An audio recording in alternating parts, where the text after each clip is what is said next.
here live from this beautiful afternoon at Dublin Shopping Center. Thank you, welcome. My name is Fernanda and I will be here for the next hour sharing some Brazilian good times, as you know. Thank you for joining, and remember, if you want to help us make Pindorama, you are free to text us. We have the WhatsApp there open only for you at any time. Our number is +353 1296 0939, and I can't wait to read your messages and your contributions.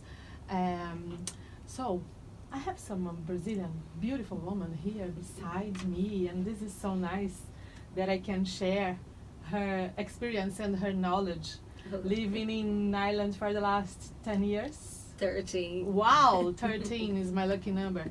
Marcela Parducci is a festival producer, cultural strategist, and community arts leader. And she has a huge experience working here in many different festivals. And she was kind of responsible for St. Patrick's Festival, and I can't wait to welcome Marcela. Thank you for coming. Thank you. Thank you for having me. It's so nice that you could, we are trying to have this conversation for the last month, I think, or more. Yeah. And I'm happy that you are here. Yes. Oh, thank you. So I will start from the green bottle I see by your side. What are you doing there in St. Patrick's Festival? Tell us. Let's start from there. So I was working there as a contract, so I work from October to April as program manager. Mm-hmm. So my job was actually to program some events and different artists to the 2 days of the festival, plus other events that we had in partnership with different groups. The community groups as well, that were part of the parade. So mostly, programming and booking artists, etc. We are talking about 2 days of festival, 48 hours of events. 2 days plus the parade day, so it's the whole weekend. This year the festival was on the bank holiday, on so Monday, so that was good. So we had events Saturday, Sunday, and then Monday as well. Because after the parade we had the Ceilidh, and then so it was another event after the parade. So that's So it. today was 72 hours of St. Patrick's. Kind of. How many things are we talking about? Have you a number? I say I don't have exactly numbers, but we had hundreds of events happening Because it's not Dublin only. Oh no, the St. Patrick's that I work it's just Dublin. St. Patrick's Festival Dublin, and then you have St. Patrick's Festival Cork going, but they're all different companies. So the St. Patrick Festival Dublin, that was the one that I was working with. So we did loads of events on the streets.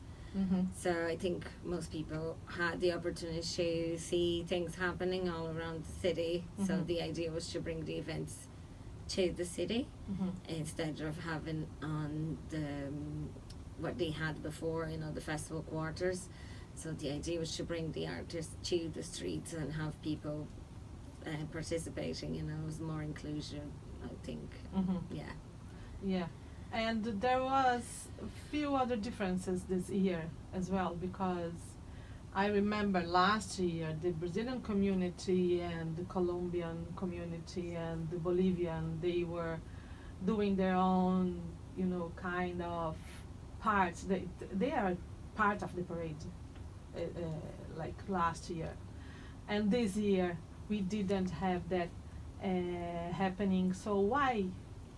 Where this decision came? So the decision coming from the artistic director, and as well the idea is to have the parade the parade has a theme. So the theme this year was adventure, and we can't, if you can't have every community represented, it's kind of hard just have one or two. Yeah. So it's the idea was we keep the parade as a separate thing, and we did have the community groups performing during the 2 days of events. So Saturday and Sunday we had different community groups performing on the different stages. We didn't have an actual stage, but we had the different places that performances were happening during the weekend, and so the community groups were there. Yeah, because there's always somebody that stay, you know, that was like, oh, my group wasn't there. It's not like we invite people, you know, the people actually come and ask to be part, you know. The festival doesn't go and looking for, you know, different groups to be there. So it's more the other way around, and it's always somebody that feels like they were left out. Okay. So that was the decision, really, you know, because Dublin is so diverse. We have hundreds, you know, of nationalities, and it is. It's always, beautiful. Somebody that's like, oh, my group wasn't there, you know. So it's not fair. yeah, makes sense. Are you an independent producer? Like, how did you get to be part of this huge St. Patrick Festival? So that was a job, really. Yeah, so it was a job opportunity, and I applied for it. And so, but it's a contract, so, you know, St. Patrick's doesn't happen for starting and closing so, and then definitely going back this year, you know, for 2026. But so another contract. So it's like I'm a freelancer kind. Yes. Yeah. So when was your first time? So for St. Patrick's Festival, that was my first time. This year? Yeah, 2025. Okay. Yeah, I started to work with them last year. Yeah. To 2024. 2024 to program the 2025 festival. Yes. Yeah. And then I work with another festival that is the Community Arts Festival, the Five Lumps Arts Festival, and I'm there for 8 years now. Nice. Yeah. We will talk more about Five Lumps, but like, where do you okay, let's start from the beginning. First things first. When I first arrived in Ireland, I was so happy that I could have the experience volunteering at St. Patrick's Festival. It was a cold, bright day, March, and I was like freezing all day through. But it was nice to see like the opening for volunteers. So what is the importance of volunteering at St. Patrick's Festival? Do you have any connection, or do you work with volunteers at all? No, not sure.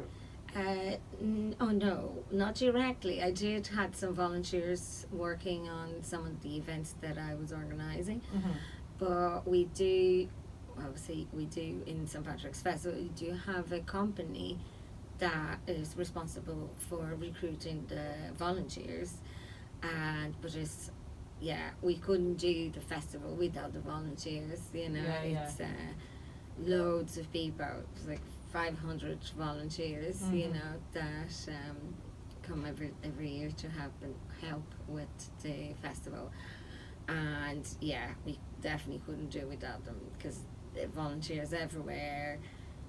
During the parade, during the 2 days of events, I had an event. That was my first event of the St. Patrick's. That was the treasure hunt, Dublin City Council St. Patrick's Festival treasure hunt. And I had some volunteers helping me a few days before the event, because we had free bags to give to the participants, so we were packing that. So, you know, I had 5 people working with me a few days before the event to have everything organised. So we had hundreds and hundreds of volunteers, and then all the events that were happening during the weekend, there was volunteers everywhere, volunteers giving information about the events, where to go. So yes, that is very important for the festival, and I think it's great for the people that participate as well. Yeah. You know, to be part of such a huge festival and make friends. Loads of people come, and it's not their first language, so it's a way as well to meet people. I have my hands up here. Yeah. Yeah. You know, it's a great way to meet some people, and I think. Yeah. And what with like treasure? This is what you did this year. This was your. Can you get, like, can you take part in? Of course, I don't think you do, but like, did you have only one like stage or event to cover? It was on your responsibility. How would that work? So we were two program managers, so myself and Alicia, and so we both had different events that we were programming. So my main event was the treasure hunt, because it was the first one, and was we had over 500 people participate, 500 groups. So yeah, because the teams were like maximum of 4 people, so we had 500 groups coming on the Saturday morning. It was a beautiful day, of course, what helped as well. Yeah.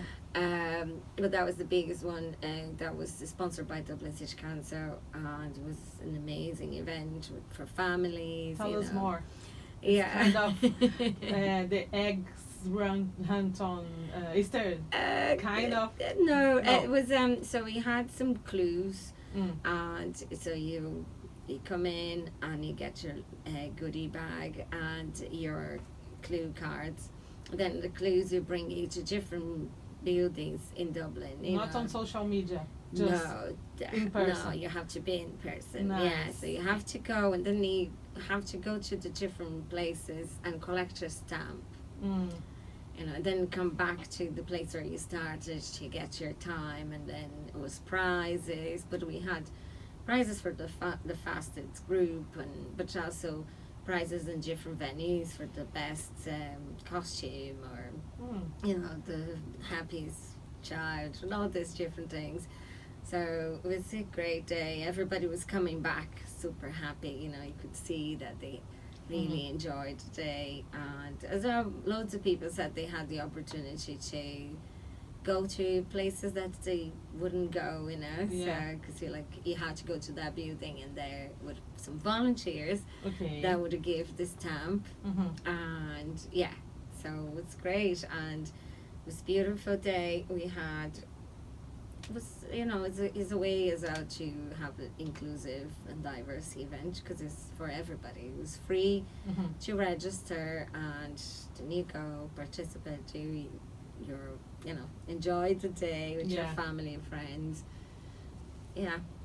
And were you working only, like when you say Dublin, you're saying Dublin, north, south, east, everywhere, like, or just the city, the center?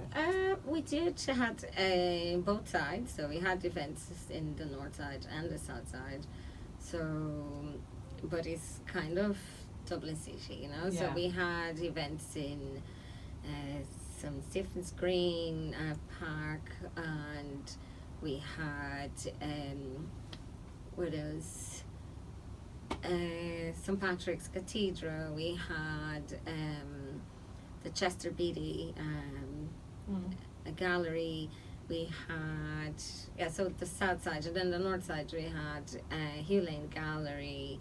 We had Wolftown Square, Capel Street. So it was loads of different places. So it was north and south, but things happening everywhere, you know. Was there any like, apart from community groups not taking place on the parade, there was any other big difference? Like, can we say that this year was like maybe a starting point for something different regarding the parade? Do you see this way? Do you consider that there was a decision to make some changes and just bring to another route, maybe? Yeah, I think so. So, I think we had bigger, floats. So the idea was to get them taller, bigger, so everybody can see. Because depending where you are standing, Yeah. people can't see, the parade. So the idea to have big floats, they're taller. They had to be taller, so people could see them. And the artistic director Eva, she comes from big circus, so she worked for Cirque du Soleil, MGM, all those. So it's about big things, spectacles. So I think her ideas are very good, and we change a little bit. So it was the first year kind of testing waters, but I think she's gonna bring more innovation for next year. Yes. Fingers crossed that she can travel to Brazil at some stage and just take the chance to go to our carnival. Yeah. I dream the day I will see some of our carnival walking around. This would be very, very nice. Yes, something to look after, and yes, very. And so, 13 years. Why Ireland? Oh, when I first came to Ireland, wasn't the plan at all. I decided to. Where are you from in Brazil? I am from Praia Grande. The coast of São Paulo. Yeah. Yeah. So, I decided to go abroad actually to improve my English because I am graduating publicity advertisement, and I was working with kind of events in Santos, and I just wanted to maybe go to São Paulo and work in bigger events companies, and I knew that having a second language would be helpful. So my idea was I was going to London, and then the agent where I went to get the course and all that, she said, have you ever thought about going to Dublin? And I have to say, I was like, I didn't even know they speak English in Ireland. Apart from you two, we know nothing. Sorry, guys. But funny enough, I have a tattoo in my arm that is a Celtic symbol, and I had that for years before I decided to come into Dublin. I always really liked the Celtic, history. The connection I had was with the music. Yeah. It's so weird. Okay, let's move on, Marcela. Sorry. No, it's just like, so that I was like, okay, never thought about it. I didn't know they speak English together, their official language. So that was it. So then I decided to come for 10 months and became 13 years. And you drank a Guinness, and you can never stop drinking Guinness anymore. Yeah. Basically, that's what happens to all of us. In a nutshell, like, okay, let's have Guinness, and then yeah, forever. And what did you do at the beginning? Like, just working as at the beginning, my first job was in a pub, a pub in Dimple Bar. Some what is that? Some Oliver. We don't days. Need to I can't remember. Publicize. Sorry. Yes. It's a community radio, but not that. We can. So that was my first job. It was just like I started. By the time you studied. I was studying English, and then I got a job. It was a very, very busy pub, and my English was absolutely none. I couldn't have a conversation. But the good thing was the music was very loud, so I could use the excuse and ask people to point and the menu, that kind of stuff. Nice, okay. So then I started there as a floor staff, and then I started to work at the restaurant, and then I left and I went to work in a different restaurant. Then I got very into wine, so I became a sommelier. Wow. And then I was working in a kind of fine dining restaurant, and I managed a few restaurants. I was really enjoying, that. And then suddenly I just like, oh, I can't do anymore. When I realized that I didn't have patience for people, I was like, it's time for me to drug people. The brackets. Yeah. Just like, yes. So I decided to try in my area, and also my English. I was a lot more confident with my English, and so I was like, maybe I'll try something in my area, So yeah. There you are. Yeah. Yes, that's so good. So nice seeing like the difficulties we have been through, and then we are now like doing what we want to, we're meant to. It's so good. And of course we have some notes here from Marcela, and I see you had this experience, very nice experience doing the capoeira dance, jiu-jitsu, and 10 primary schools in Dublin 1. Tell us more about like what people think about capoeira. When we first arrived here, like that long time ago, I met people saying, "Oh, Brazil, Amazonia," like they knew like football, samba, like capoeira was not part of the menu at all. So why, when, how did that start? So that is one of the projects that I have with the Five Lamps Arts Festival, and it starts from, I think, my idea to bring the activity to the schools came after that trouble we had between the food delivery guys and some of the local young people in the area, so. What year was that? 2021, I say. Okay. Yeah, it was kind of the end of the pandemic, yeah. And then we were bringing, stuff, activities back and getting back, to normal life. And so I did a proposal for Dublin City Council, this project sponsored by Dublin City Council, and in partnership with the primary schools in the North Inner City.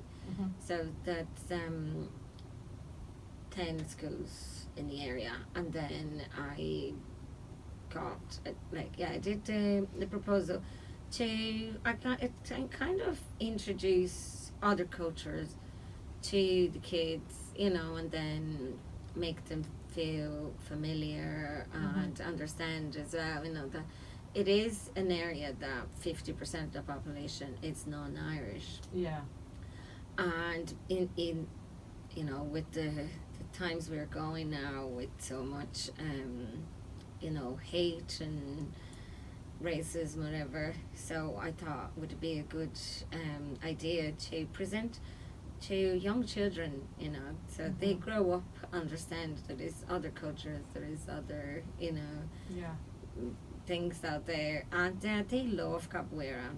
Kids absolutely love capoeira. Of course we have tattoo, that is the capoeira mastery, and the kids love tattoo as well. And and then of course the jiu-jitsu is very popular here, I think because of the and I see Irish teenagers practicing jiu-jitsu. Oh yes, it's very popular because some of those guys I don't know the name of those fights, the annoying no, that, we know who you were talking about. But they are very into jiu-jitsu. What made very popular, I think, was on a TV series as well. And and then I also dance. We have different Brazilian dance teachers, and gymnastics. Are you still running this? Yes, we have a paused by now, and then you come back in September because it's with the schools, but every year we do and work with different schools. The idea is to make the project bigger and have the classes after schools, you know, so kids can go when they have nothing else to do, you know. I will turn to Portuguese, it's Brazilian Portuguese, as you know, just for a while. Olá, pessoal, tudo bem? A gente está aqui no Pindorama recebendo a Marcela, produtora. Uma honra ter a Marcela Parducci aqui com a gente, uma alegria, na verdade, mais do que uma honra, porque, na verdade, é muito bom a gente poder compartilhar boas histórias de brasileiros que estão construindo aqui o seu espaço, enfim. Marcela, eu tenho uma pergunta para te fazer, e eu resolvi fazer essa pergunta em português porque eu acho importante, assim, a gente usar o espaço do Pindorama também como uma fonte de reflexão, talvez, enfim, para a gente poder tratar de assuntos, dar uma outra, enfim, perspectiva, né, para assuntos que são assuntos que envolvem a nossa vida na Irlanda. E você acabou de dizer que o seu projeto de trazer capoeira, né, para as escolas foi nesse momento que a gente viveu esse drama, né? E foi muito ruim, não só para a comunidade brasileira, mas para a comunidade, para todas as outras, né? A gente teve outras nacionalidades também vítimas, inclusive teve a tailandesa que foi assassinada, enfim, teve muitas situações ruins. E daí eu sempre gosto de lembrar a nossa comunidade brasileira que a gente também tem, às vezes, um comportamento, e a gente usa palavras que a gente não deveria usar. Porque eles sabem que a gente está falando, eu não vou repetir aqui, porque eu já fiz essa conversa, inclusive, com um irlandês, um ator irlandês da comunidade, e ele disse, isso não é legal, né, enfim. Então, gostaria que você dissesse, né, se a gente também... Porque, assim, você está fazendo um movimento de levar a nossa cultura para dentro da cultura da escola deles. E como é que você acha que a gente pode combater esse comportamento? Como é que a gente pode contribuir para poder diminuir um pouco? Porque eu vejo muitos vídeos de brasileiros e grandes espaços de comunicação da comunidade brasileira, que eu também não vou citar nomes, porque não precisa, que ficam usando essa palavra. E isso... na minha leitura, só alimenta e, né, boost aquilo que já não é legal. Como você acha que a gente pode contribuir para a nossa comunidade também ter um pouco mais, um outro comportamento, assim, mudar um pouco, principalmente essa questão da maneira como a gente usa essas palavras? O que você acha? Bom, assim, eu vou falar o meu entendimento, né?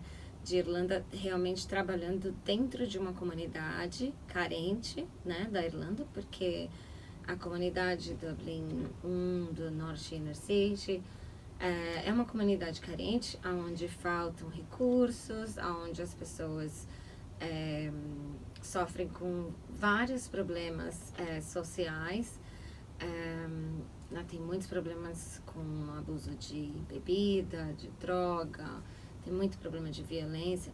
Então, as pessoas vêm para cá e não procuram realmente saber o que está acontecendo. Elas ouvem o que outras pessoas falam. Eu já vi também pessoas falando coisas que...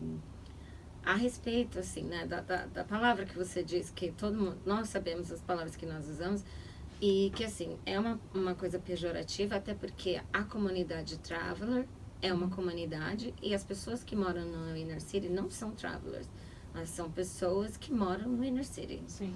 Então, é bem diferente, né? São duas comunidades. Não, eu só contei para ilustrar. Não, sim, mas as pessoas também, não sabem disso. Com você. Eles chamam as pessoas de... né? Dessa palavra aí. Mas eles não são da comunidade. Então, isso é uma outra coisa, é pejorativo. E, assim, existe... o problema é um problema muito... não tenho como dizer uma solução, né? Mas é um problema que vem de muitas coisas. Então, eles têm os problemas sociais deles, eles não têm dinheiro, não têm nada para fazer, moram às vezes numa casa com 10 pessoas, sabe, com com uma mãe que tem um problema de adição com alguma coisa. São vários problemas, são várias coisas, né? Dramas que eles vivem, dramas. E aí eles estão na rua sem ninguém que tá ali para guiar, para dar nenhuma orientação. E aí vão atacar os grupos que eles acham que são mais vulneráveis que eles, que são os imigrantes. E aí a gente vê os brasileiros, principalmente, né, eu estou falando da nossa comunidade, que eu não tenho informação das outras. Mas que já vem também com esse, como se diz, esse preconceito. Então, você vê uma galera de roupa de moletom, você já vem com preconceito, eu acho que tudo é muita energia, né? Eu acho que se você tratar as pessoas com respeito, você vai receber respeito. Eu vejo mesmo o tatu, que começou com as aulas de capoeira, né, lá, e claro que tinha gente que vinha, né, falar besteira e tal, mas a gente sempre manteve o respeito e, né, não é assim, não teve um, né, enfrentamento, né? É mais uma explicação. E, não sei, é muito difícil dizer qual seria a sua atitude que você poderia fazer para, né, do nosso lado, mas eu acho que talvez tentar entender mais sobre a cultura do país seria bem interessante, né? Que eu converso com muita gente que não entende, assim, que não sabe que existem. As pessoas do norte da Síria, elas sofrem preconceito das próprias pessoas de Dublin. Com certeza. Né? Até pelo endereço, o jeito que elas falam, o jeito que se vestem, já estão recebendo preconceito das próprias pessoas do país delas, da cidade delas, e aí vem alguém de fora e aí trata eles desse jeito. Porque tem gente que acha que eles não estão entendendo, eu repito isso, eles sabem exatamente como a gente se refere, as palavras que a gente usa. E eu gostei de uma coisa fantástica que você acabou de dizer, que eu vou pedir para as pessoas, né, enfim, depois eu vou destacar isso, né, eles agridem quem eles acham que são mais vulneráveis que eles. Isso é muito legal, você ter essa consciência, ter essa percepção, essa sensibilidade, porque afinal de contas também é o país deles, é a terra deles. A gente, por mais que a gente faça parte, eu me sinto parte, eu não sinto, aqui é minha casa, eu estou em casa na Irlanda, eu estou em casa em Dublin, mas não deixa de ser a cidade deles, o país deles. Isso é uma coisa também que a gente precisa um pouco respeitar, né? Do mesmo jeito que a gente não fica feliz quando alguém vai pro Brasil e nos ofende. Você ia gostar, né? Lógico. A gente não gosta disso, né? E tem uma outra coisa também, Marcela, que eu queria, antes da gente voltar, before we return to English, sorry guys, I apologize, but I have to have this conversation in Brazilian Portuguese, because it's important. And then, of course, you can practice. Essa pressão que existe, eu acho, para o brasileiro quando ele chega também, uma ilusão, uma fantasia de que aqui é fácil empreender, de que a pessoa vai chegar e ela vai montar um negócio e ela vai fazer acontecer e ela vai, enfim, eu acho que também tem muito dessa fantasia que tem um pouco a ver com aquilo que você contou, assim, quando você vai comprar um curso, eu acho que as agências, né, elas já falam, você pode trabalhar. E daí, quando você começa a entrar nesses grupos aí, né, grupos de brasileiros, etc., você acha que é fácil, e eu acho que isso também é uma errada, uma roubada, né? Como é que você avalia isso também? Qual é a sua opinião sobre essa questão de que existe uma falsa ilusão de que a pessoa vai chegar, vai empreender e vai arrebentar, que vai ganhar dinheiro pra caramba e pronto, mudar de vida pra sempre? Bom, eu acho que não só empreender, né? Contudo, eu vejo muito, assim, as pessoas falando como é fácil vir para estudar e trabalhar, né? E vai ganhar dinheiro. Eu acho que principalmente as pessoas, né?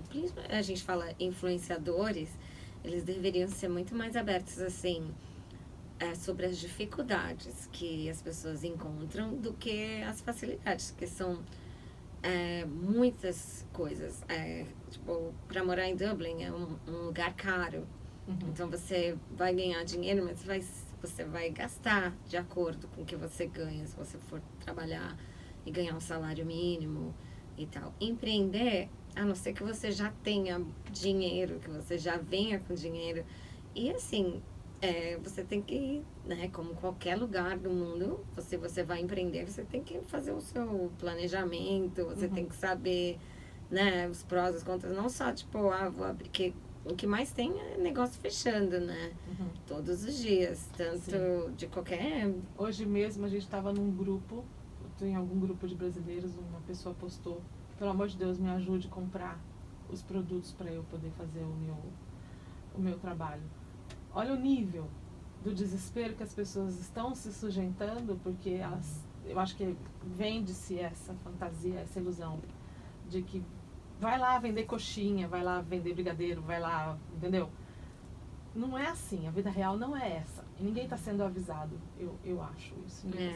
E tem a questão também dos impostos, porque você como freelancer, como que você lida com isso? Você tem um contador? Como é que você administra? Então, eu tenho, na verdade, assim, não tenho um contador, né? Mas eu tenho as pessoas que trabalham para o Five Lumps que me ajudam a fazer as minhas coisas, mas aí, tipo, agora eu já tô aprendendo, né? Eu já tenho a minha... Eu já sei lidar com a revenue. Só eu fico com tudo anotado, né? Eu tenho alguns trabalhos que as taxas já são diretamente tiradas, né, do meu pagamento. E alguns que eu mesma tenho que, né, colocar lá na revenue quanto que eu ganhei e pagar as taxas tal no final do ano. Mas é bem complicado, né? Bem complicado. Mas assim, eu tenho sorte de ter pessoas que entendem e tal e que me ajudam.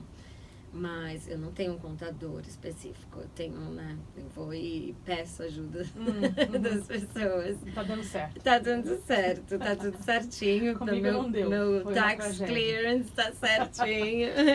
Eu tenho trauma disso, profundo. Você tem que ter uma ajuda, né? Não é fácil, não. Eu tenho pessoas que às vezes vêm me perguntar. Eu não tenho como ajudar as pessoas. Eu não é a minha expertise, eu não sei, eu faço as minhas, mas assim, eu sempre tenho que perguntar pra alguém pra ver se tá tudo certinho e tal, né? Fazer, colocar os seus retornos também, né? E eu acho que as pessoas não se dão conta dessa parte. Elas esquecem que esse é um país capitalista e que você vai ter complicação se você não recolher as suas taxas. Sim. Tudo está sendo, sorria, você está sendo filmado full time. E as pessoas não se dão conta disso. Isso é uma coisa que eu acho uma roubada, sinceramente. Eu acho que, assim, tem muita gente que, não é tudo, né, hoje em dia, principalmente com social media, as pessoas ganham para vender, né, uma coisa que não é de verdade. Assim, a situação de pessoas morando em moradias que não são, né, como é que se diz? Habitáveis e nem seguras e nem assim, regular, pessoas, nada. Vem pra cá e vai morar em divide quarto com um monte de gente. Então, são várias coisas que ninguém fala. Fala, vem pra cá, né, tipo, ótimo, sei lá, o que eles ganham vendendo isso. Mas... vendendo facilidade para comprar vendendo dificuldade. Enfim, tem uma coisa assim, eu preciso lembrar desse... Desculpa. No, it's isso. Let's go back to English now, Marcela. Yes, because we have to have this conversation in Brazilian as well, because it's important to explain to people the reality, kind of. Yes, and I like when we have the opportunity to bring some, Brazilian to share, because it's important for our community. Let's talk about Five Lumps, yes. And what's Five Lumps Art Festival? And when it's just for North? No, it's really yes. Okay. It's so the Five Lumps Arts Festival. It's a community-based arts festival. So it is in the community of Dublin North Inner City. So that's why the idea, Roisin Lonergan, that she started the festival in 2007. So So this year we did 18 years of the festival. And she started that because she realizes that people from the North Inner City, they wouldn't be say consuming arts or going to places because they feel that it's not their space. Okay. So it's another thing, because I'm talking about the social problems in the area. So even though we have the Abbey Theatre, Hugh Lane Gallery, the Gate, all these amazing places, arts, established places, they're in the area, they feel like it's not for them. So they don't go to it. They won't go to an exhibition because they think that's, it's kind of art as it's not for them. So the idea of the Five Lumps was to make arts and culture accessible to everyone. So we bring events to the North Inner City. So we have an exhibition in a college, Marino College, and we have events in the community garden. The local library, and we give a space for local artists as well.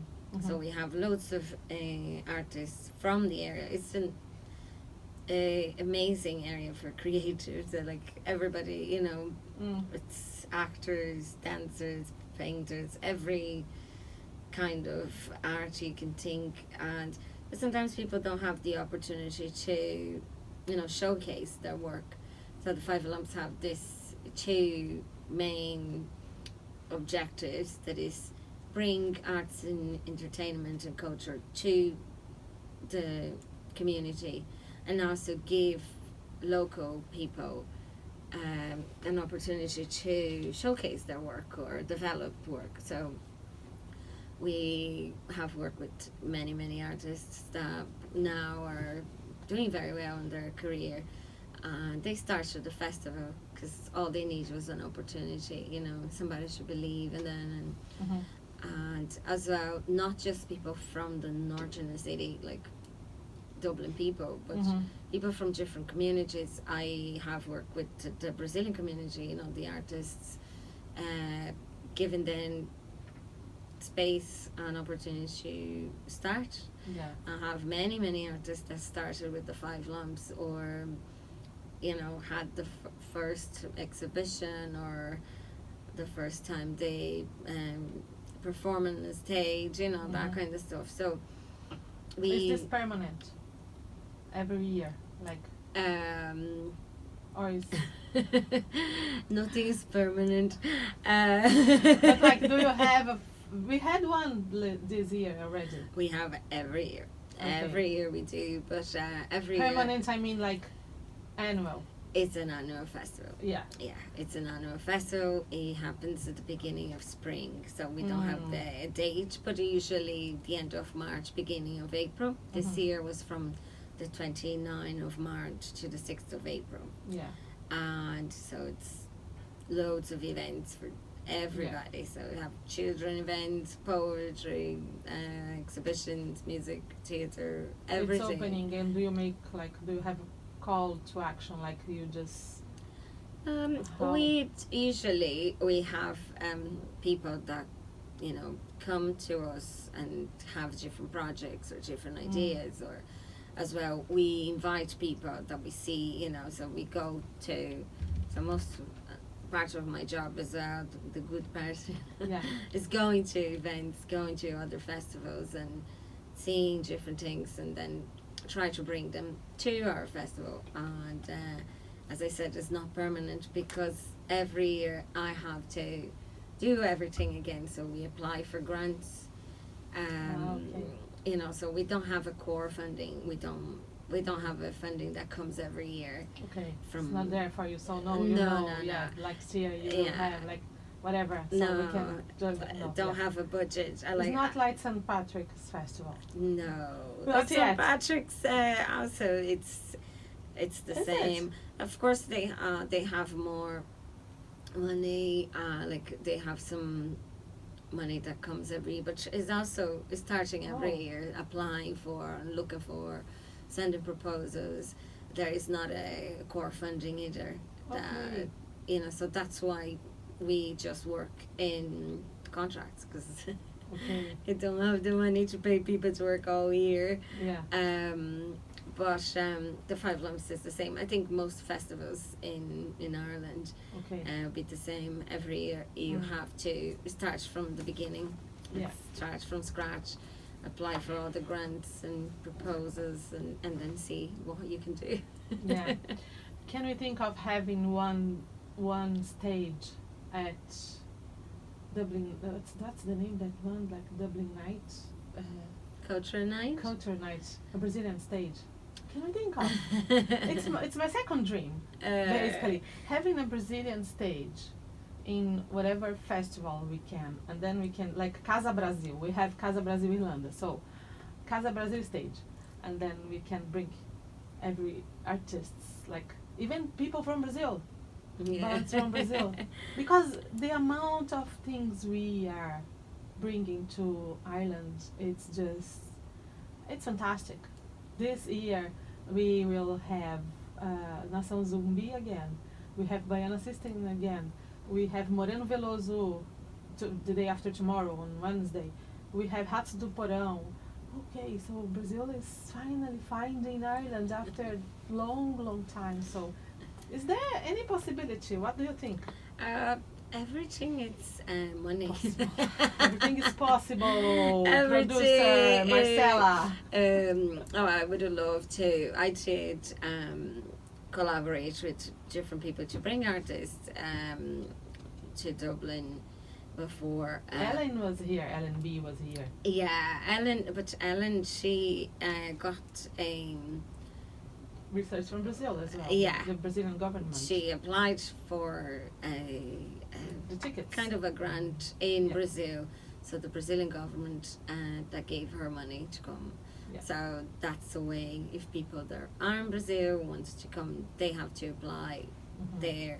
But to here, for us to bring, unless the Brazilian business there wants to sponsor things, you know. So that's the thing.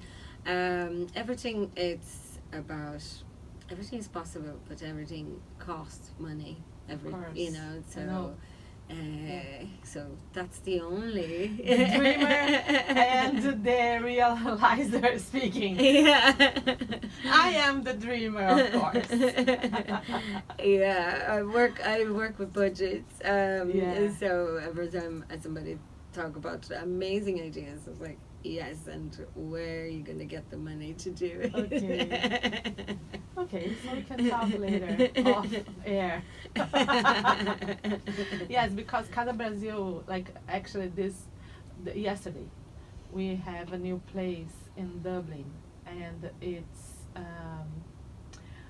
Pequeno Ribeiro Art Studio, and I was there to cover that, and we are bringing this interview next week. Apologize, guys, because Marcela is here and I have to take all I can from her. Anyway, so we have this place like Bruno Ribeiro, right? Bruno Ribeiro Art Studio, and it's a small place because I also see a need of variety. Everything here is happening around samba and around forró. We are more than only samba and forró. You just can see. We have Moreno Veloso coming.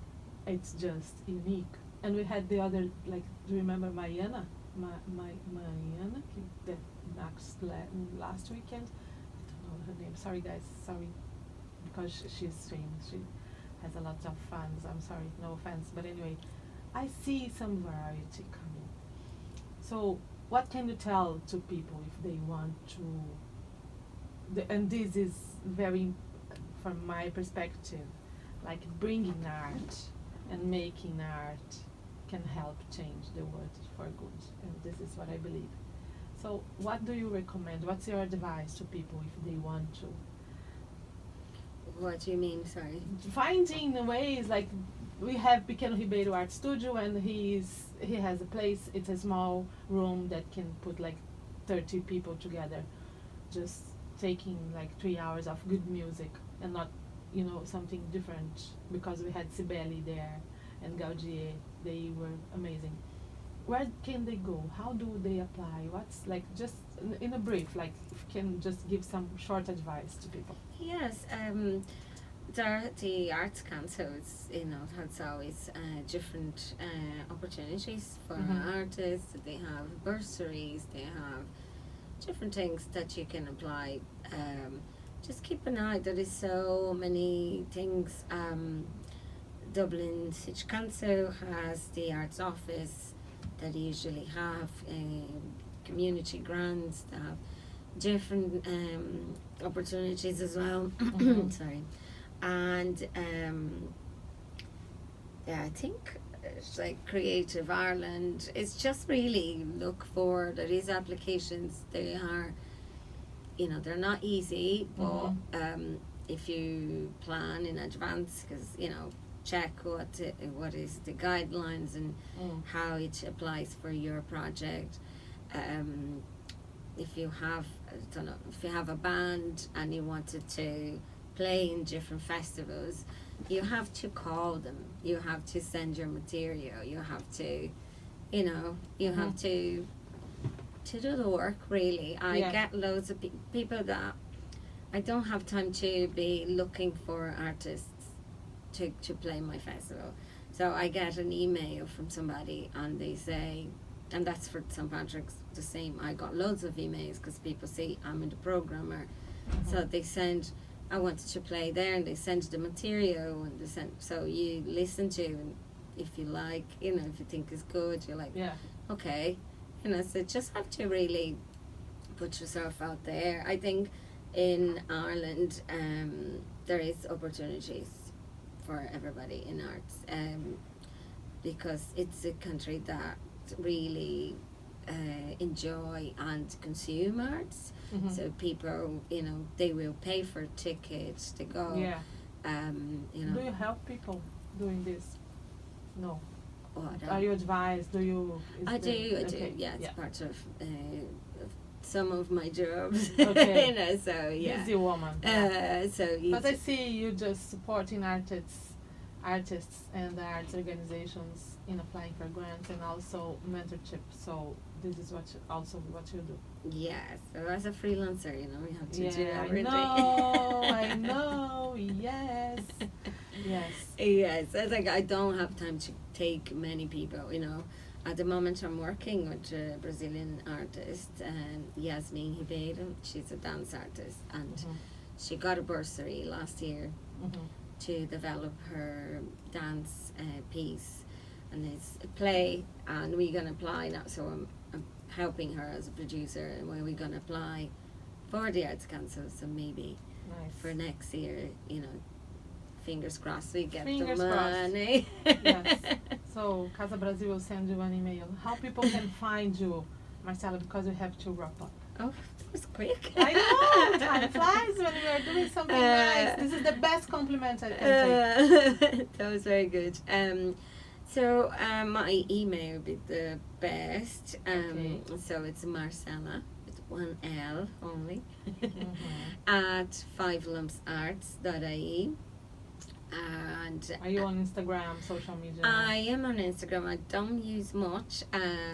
So I think it's easy for people to send me an email, because if you send me a message on Instagram, we're probably going to see next year. So. Yeah. But I am on Instagram. It's Marcela Parducci, and it's only one Marcela Parducci. So. Marcela, thank you so much for coming. I'm glad we managed it, and then it's a happy time having you here. Thank you so much. Thank you. Did enjoy that. Yes. Pindorama Terra Brasilis will be back on Monday live, and we have very special guest. Rian O'Malley will be here talking to us, and he will be live. And I invite you now to close Pindorama. We have a contribution from Bernard, and is a song he wrote about Gaza. Last weekend we had the Irish Neutrality League campaigning, and we do have to keep going, and just to keep Irish neutrality. And the name of the song is Gaza Armageddon. So closing Pindorama today, we will hear to Bernard's song Thank you so much for coming. Thank you for listening. And I hope to see you back here Friday. We will be back for the replay. And next Monday, please come and help me to have a good moment with Liam on waiting. Thank you so much. See you next Monday. Thank you, Marcela. Thank you. Thank you. Bye-bye. Bye.